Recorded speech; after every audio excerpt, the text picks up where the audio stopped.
Resano para sa TV Patrol Panay.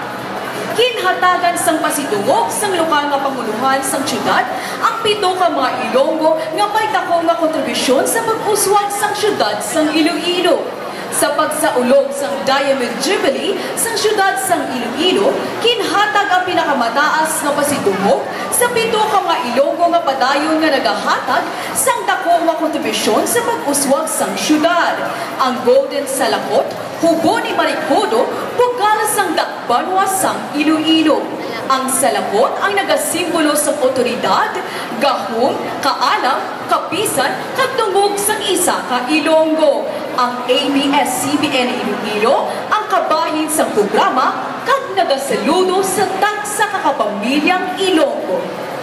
Mia Resano para sa TV Patrol Panay.